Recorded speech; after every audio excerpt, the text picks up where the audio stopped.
sports, and weather. This is News Center 9. Good day and welcome to the July 17th edition of News Center 9. I'm Navy journalist Tom Talbert. And I'm Navy journalist Dale Murray.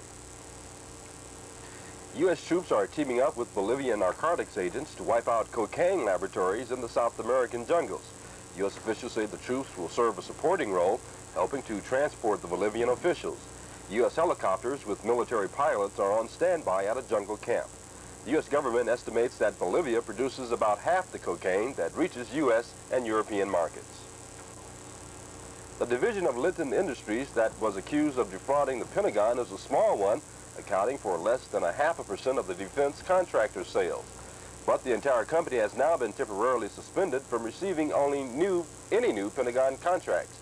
Litton has 30 days to tell the Pentagon why the suspension isn't warranted. The White House made it clear today that Washington has no interest at the moment in discussing a nuclear test ban.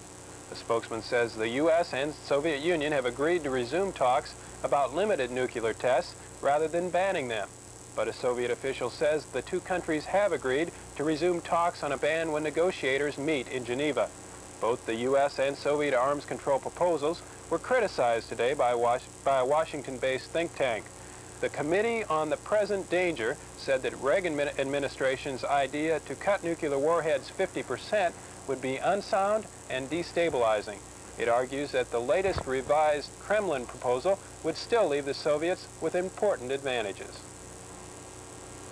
A South African court says President P.W. Botha exceeded his legal powers in preventing detainees from seeing lawyers. And trade union lawyers in South Africa vowed to test a decision limiting the government's emergency rule authority. They say they'll visit some of the estimated 4,000 people detained without trial. Muslim rebels yesterday released 10 Filipino nuns they had abducted over the weekend, but they have yet to free American missionary Brian Lawrence. The nuns were freed after the rebels received $10,000, 2 M16 automatic rifles, 2 walkie-talkies, and a promise to kill nobody. An influential Muslim princess who negotiated the release of the nuns says she'll gain Lawrence's freedom by Monday. The Salvadoran army today forcibly removed 23 foreign religious workers, including 19 Americans, from a battle-torn region where they were accompanying displaced Salvadorans on a return home. NASA has lost one of its top officials. Lawrence Molloy, who once directed the shuttle's rocket booster program, has announced his retirement. The night before Challenger's launch, Molloy argued with engineers who predicted there might be trouble. Molloy is the latest in many resignations handed down following the shuttle disaster. The FBI joined New York State authorities in an investigation of a new cyanide tampering threat. An anonymous telephone caller claimed that several brands of cider and apple juice had been poisoned. So far, there's no evidence. A leading senator is expressing disappointment with evidence presented yesterday to show that American prisoners, remain in Southeast Asia. 2 former soldiers offered evidence that included blurred copies of photographs. They had appeared under subpoena before a Senate committee investigating the matter. House and Senate conferees began work today on a compromise tax overhaul bill. The House is telling its negotiators to accept the Senate's proposed tax rates, but push for fully deductible IRAs. Police in Detroit report 4 arrests and scattered violence marking the second day of a strike by 7,000 transportation and sanitation workers. Detroit's mayor says he'll seek a court order to force some striking city employees back to work to maintain critical city services. Garbage trucks are to begin rolling in Philadelphia in the morning for the first time in more than 2 weeks. A judge has ordered 2,400 striking sanitation workers to return to their jobs, but some 10,000 other city employees are continuing their walkout. A jury of 10 women and 2 men in Fort Myers, Florida, will hear the first-degree murder case against tobacco heir Stephen Benson. Benson is accused of a car-bombing deaths of his mother and nephew. Prosecutors say Benson plotted to kill his mother when he learned she had cut him out of her $10 million estate after he stole $2 million from her stock account. Dale?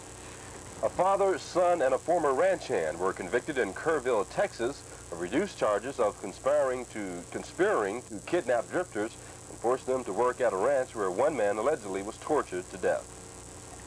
Sweltering weather crept into the Midwest from the south today, but there was little relief from the heat in Dixie.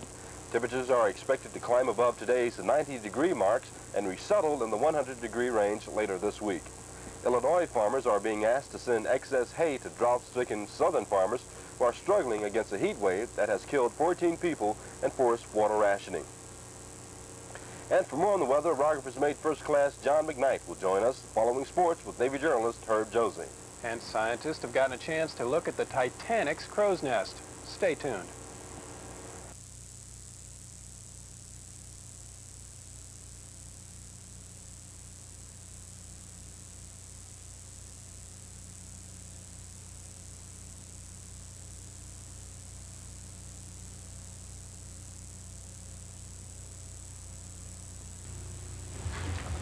Hey, Mr. Millen.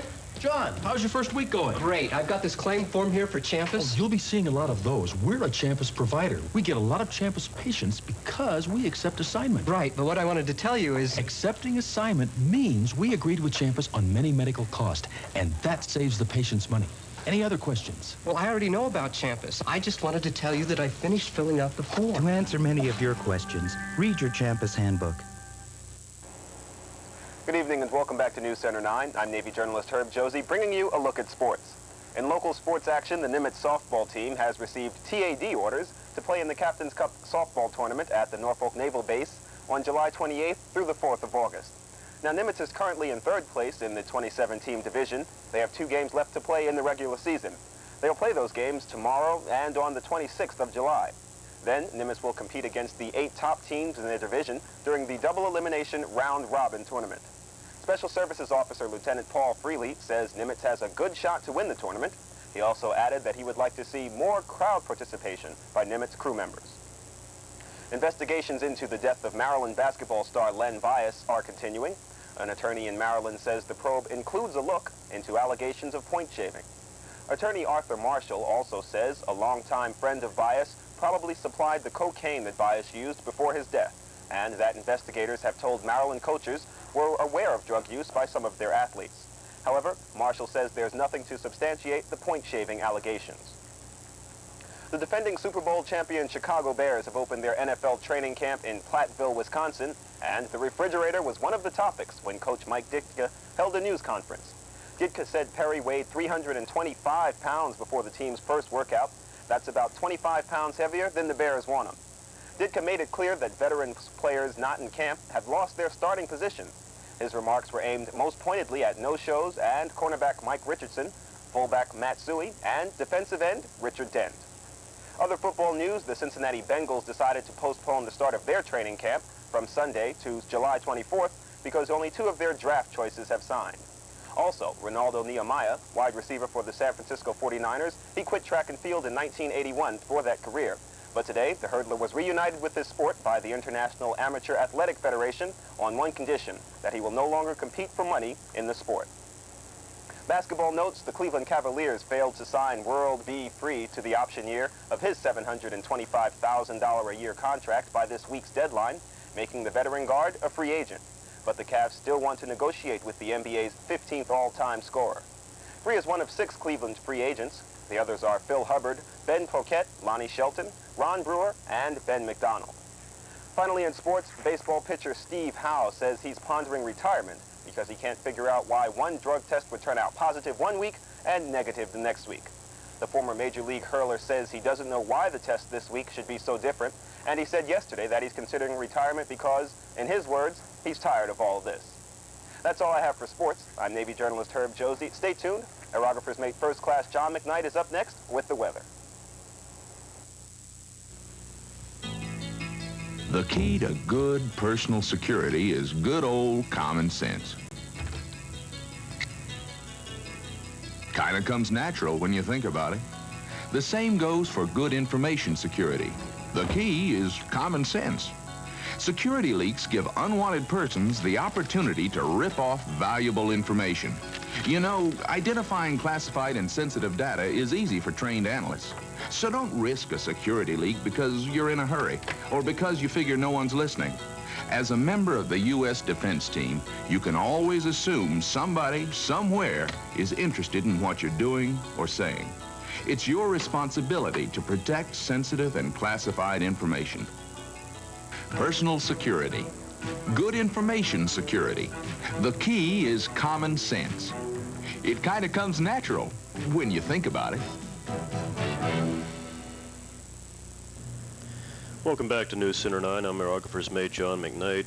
And as we take a look at the Bangor, Washington submarine base in the background, let's take a look at some weather conditions from around the nation at 8 a.m. this morning. And in Boston, they had partly sunny skies and 73 degrees. New York City had cloudy skies and 70. Back home in Norfolk, it was mostly sunny there, 81 degrees. Jacksonville, Florida, mostly sunny and 76. Atlanta, Georgia, mostly sunny, 76.